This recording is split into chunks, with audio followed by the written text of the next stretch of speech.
Hello and welcome back to more Football Manager 2019 with me, Mr. Grand 2, and episode 15 of Monaco.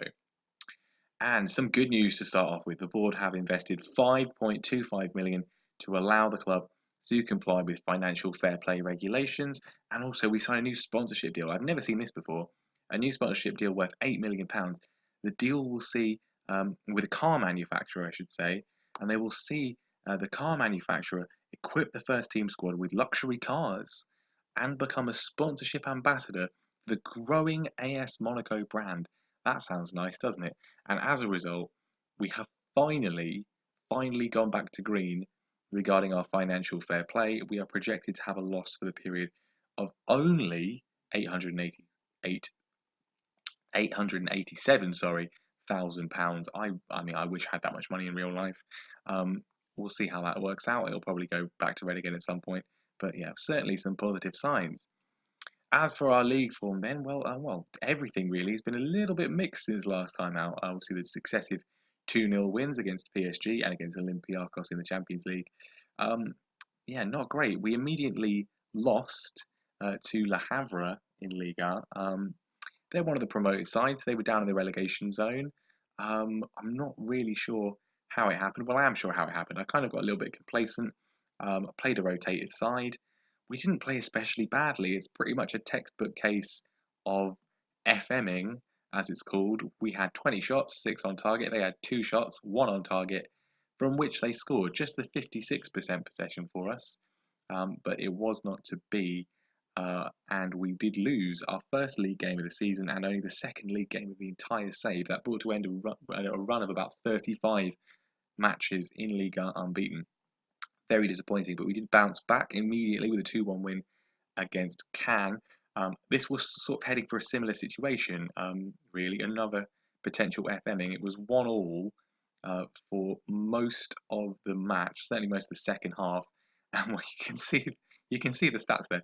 30 shots for us, 14 on target, 2 shots for them, 1 on target. It was 1-1 until the 95th minute when Adrian Rabiot popped up with a thunderous strike to give us a perfectly justified win, I think. I was going to maybe bring you the Barcelona match, but I think I didn't want to have too many games in the Champions League this season in the group stage, especially as we are probably going to get through to some form of knockout round. We'll have a look in a minute, but you can probably guess which one it's going to be because we lost 1-0 to Barcelona at the Camp Nou. Philippe Coutinho getting the only goal of the game. Very poor performance from Jebriel Sadibi. It was his fault. A terrible mistake from him, but otherwise, just kind of a bit of a nothing match really. We did beat Angers 2-0.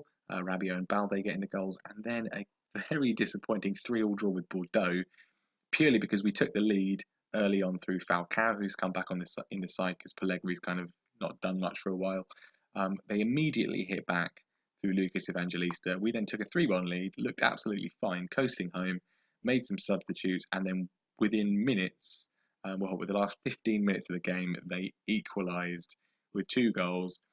A 3-3 draw, not great, although to be fair, Bordeaux are having a pretty solid season, and well, we've got ourselves 2 very, very, very important matches today. Marseille first in the league, and then Inter Milan in our final Champions League group stage match. And let's have a look and see how the Ligue 1 table is poised at the moment before we play Marseille. And as you can see, well, PSG, after we beat them, they have lost again to Lyon. They are kind of out of it at the moment, 9 points behind us, even at this sort of early stage in the league. But it's Marseille who we play today, and Marseille who are our closest challengers.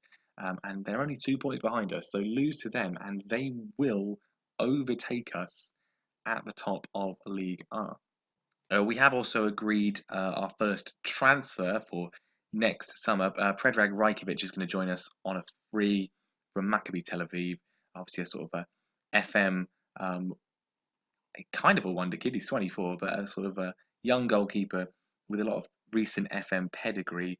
He doesn't look as good this year as he has done in past FMs, but we're getting him on a free when his contract expires in the summer. So pretty highly rated by our scouts, but a pretty no risk transfer. He's on a nothing wage as far as we're concerned, 24k. Either he gets loaned out or we just sell him on in a few years. Makes no real difference. He's going to be a pretty cheap, no cost signing. So the lineup for the game against Marseille is looking like this. Lafont is going to be in goal. It's the setback for Mendy, De Ligt, Glick, and Sidibe. Balde on the left, Skov on the right. Those are the two main men, really. Skov is he's probably my favourite player on the game. Well, no, he's definitely my favourite player on the game this year. Really, he's just amazing. Rabiot and Tielemans in the middle. Rabiot's really picked up in recent weeks, it's fair to say. Attacking midfield and striker, I'm not really sure what our best combination is at the moment. I'm going to give Bachelier the go now because neither Almada or Maria has really impressed in the absence of Golovin. We really need Golovin back, I think. Falcao scored twice against Bordeaux, so he's going to start because Pellegrini, despite his brilliant start to the season, has kind of fallen a little bit off the boil. So yeah, we can maybe give Gabels a chance at some point, but not in such a high pressure game as he's still yet to score his first goal for the club. Marseille have some quite random signings, I think, just sort of some bargain basement Premier League players, and they've done quite well with them. We've got Patrick Roberts, Casey Palmer from Chelsea. Obviously, they've got Tovan, they've got Payet, they've still got Mario Balotelli, Kalito Carr, Rami at centre back, very good. Mandanda, sorry, very capable in goal. I mean, is that Locatelli? It's not Locatelli, is it? Maxime Lopez. I mean, really pretty solid team there. They're not going to be easy by any means, and I think they've proven that so far. I'm gonna say I expect to win because I do. We are. I want the players to really feel like anyone should be beaten. Certainly domestically, we've already beaten PSG this season. Theoretically, we should be able to beat everybody else, but Lyon and Marseille have been very uh, consistent and quality opponents so far this season. Skov, we already talked about him when I was going through the lineup, already puts a shot into Mandanda's hands there. I'll throw in from Sidibe looking for Falcao. It's come back to Balde though, and Balde gets the shot in there. It looked like it deflected off somebody. He's been credited with the goal. Um, Throwing came from Sidibe, looking for Falcao, was cleared away by Rami. Rabiot puts it onto Balde, and it definitely hit a Marseille defender there. Looked like it was heading on target, which is why he's been credited with it, but he definitely benefited from a massive deflection for that one. And Payet with a free kick over the bar. We've been very sloppy recently. We got by a last season. We defensively very sound, but we've let leads slip. We've not really killed games as much as I would like. Skov flicks in a corner though, and it's put in by Tielemans. He looks like he's offside, and indeed he is. So pretty positive first half performance. Second goal would put us into a more secure position. I can definitely see Marseille getting a goal in this second half. Throwing from the right from Sidibe straight into Mandanda's hands. Falcao's pressing, but Mandanda's given it away straight to Keita Balde, and he gets away with it. Could have been an absolute disaster there for Marseille. Another chance for us. Glick takes the throw in this time. It's come to Skov. Falcao turns. There's Balde. He's being fouled. Going over to VAR, but that looked like a pretty clear penalty to me. And indeed it is. Falcao to take, and he's hit the post. I thought he was about to score that. He's hit the post, and he didn't even react. Didn't even react to the follow-up. Right, Sidibe's going to come off because he's not looking particularly fresh. Falcao, I was about to take off anyway. He's definitely going off now. Clearly not in the position he needs to be. I'm going to take off Tielemans as well. He's not been as good as he was at the start of the season. Corner in from Skov, looking for De Ligt. It's been flicked in once again, this time by Tonali. It looks like he's offside once again, and for the second time in the game. That's twice we've had a goal from that same position from a set piece be ruled out. Skov, though, again finds De Ligt. He cannot get another goal this time, though, but that is going to be that. Pretty eventful match. Could really have had a few more goals in that to make it a bit more comfortable, but in the end, a win is a win, and a vital win indeed against Marseille, who at the moment are our closest rivals in the league. That puts us 5 points clear of them. Lyon have yet to play, but they'd still be considerably further behind. So, pretty solid start to the episode. So, it's crunch time in the Champions League, and we play our final match of the group stage against Inter Milan today. And this is the situation. And it's definitely progress on last year. We are not facing elimination from European competition. We are facing a straight, essentially knockout match for whether we qualify for the latter stages of the Champions League or whether we have to go through the latter stages of the Europa League. As I said, I think last time, there's part of me that kind of wouldn't mind finishing third. I think the Europa League is very, very winnable on Football Manager this year if you have a um, pretty decent and versatile squad.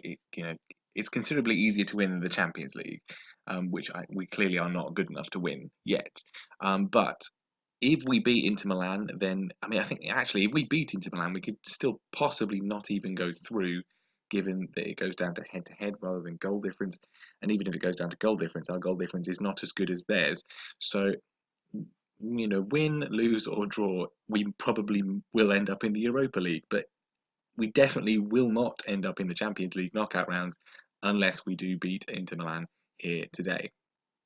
So just the one change from the match against Marseille, Pellegri's come back in for Falcao after his relatively poor performance in that one. I'm really missing Golovin. I think Bocelli has really not been great. Tielemans, who started the season so well, has also now slipped below a 7 rating, which is a little bit of an issue. I would consider swapping him and Rabiot. I think in a lot of ways that would work, but Rabiot is he's still left-footed predominantly.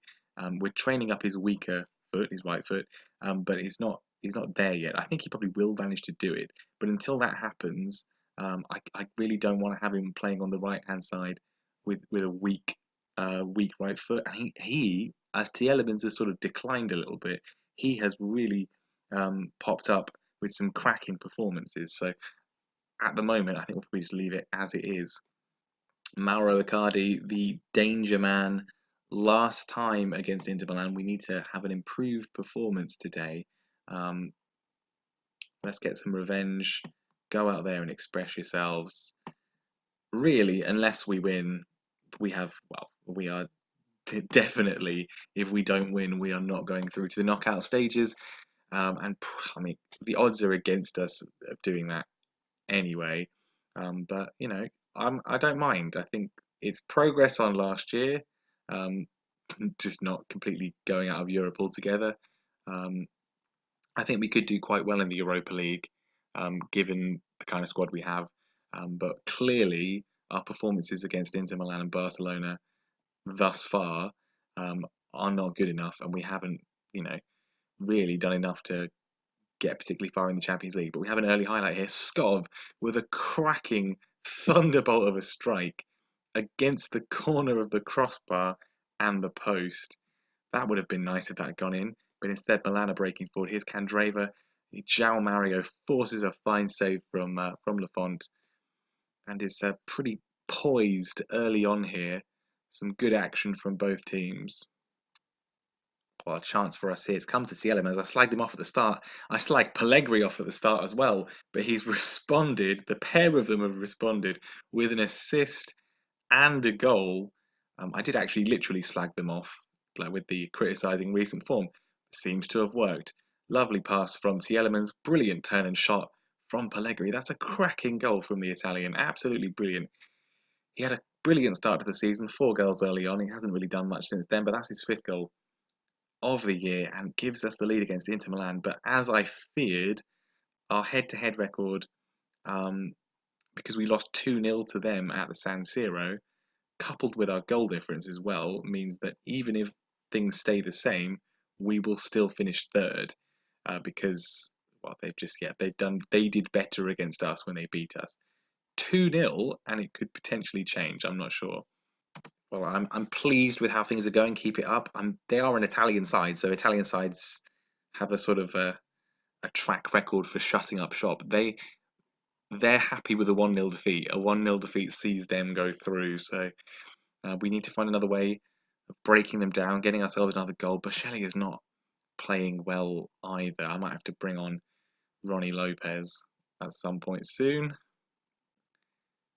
Here's a highlight for us though. Lafont, he's found Sidibe, a little bit risky from a goal kick. Skov punts the ball towards the goal. Handanovic claims easily, and not quite sure where this highlight's heading. Milan have the possession, but they're giving it back to us. Keita Balde, on loan at Inter Milan last season, slips in Pellegrini, and against his former club gets an assist. And Pietro Pellegrini, against a team from the country of his birth, he left Genoa at a young age to come to Monaco, and he has bagged himself 2 goals. He's now a man back well and truly in form, and it would be interesting to see the table here. It has indeed moved us up to second. I'm assuming because that means our head-to-head is the same as Milan's, because they beat us 2-0, and we now have, it will then move down to goal difference, and because our goal cancels out a goal for them, we move up to second. Okay. I mean, obviously, I wouldn't be disappointed to get through to the knockout stages, but there is part of me that would kind of prefer to finish third and go in the Europa League. But nevertheless, I think probably our bank balance would appreciate a Champions League knockout round a little bit more. Time's ticking away here, but it's a corner for Inter, and De Vrij heads against the post. I think we are in a situation where one goal could change everything. If Milan get a goal late on here, they will probably go back ahead of us. When you put a substitute on, it doesn't really work as well as I'd like. Often I've substituted the wrong player because it doesn't click properly. Anyway, we're on the attack again. Keita Balde gets his own goal this time, the assist from Pellegrini, and that has, I think, completely wrapped it up. We've 3-0 up. That, I think, given the head-to-head, barring a late Milan flurry, will see us go through pretty comfortably then. I wasn't expecting this, especially after the early exchanges. But 5 minutes to go of normal time, we look to be heading into the Champions League knockout rounds for the first time in the save. Balde again, he's found Pellegrini on a hat-trick, and we definitely are heading through now. Pietro Pellegrini has bagged himself a hat-trick here. Keita Balde as well, with a series of clinical assists. I know who's going to be the image of this episode. Pietro Pellegrini with some cracking hits into the goal, and the Inter fans are stunned into silence. Asamoah has had an absolute night mower, you could say. That was terrible. Well, I really didn't expect this, but a 4-0 win, a Pietro Pellegrini hat-trick. It's a rare and wonderful thing. It's a thing that's never happened before in the save, but we are slightly unexpectedly through to the Champions League knockout round. And I thought it was going to be a late free kick highlight there. Referee gives the free kick and then just decides to blow the whistle anyway. But a comprehensive victory then against Inter Milan. And we are into the Champions League knockout rounds. We have progressed to the next stage of a European competition for the first time in the save on head-to-head and goal difference. We go through against Inter. You have to feel sorry for them. They'll have to settle for the Europa League. Olympiacos, by the way, a minus 20 goal difference. Bad luck to the Greek side. Barca looking pretty ominous as well. Who else got through? Who could we potentially face while we're here? So obviously we could only face teams that finish top of their group and not teams from France at this stage. We can't play PSG, but we could play Man City. They basically annihilated their group. We could play Spurs. We could play Chelsea. I don't think the other groups have finished yet, but yeah. So it looks like we're heading for an English opposition potentially, with much of the Premier League getting through. But an excellent performance in that match. Solid performance against Marseille as well. 2 wins, 2 important wins in the league and in Europe. Sets us up nicely as we head into the winter break. Well, that is going to be the end of the episode there. Thank you very much for watching. Leave a like if you enjoyed the video, and make sure you subscribe to the channel so you don't miss the next episode, which will probably be the first leg of that Champions League knockout match, I would say. Thank you for watching, and I will see you next time.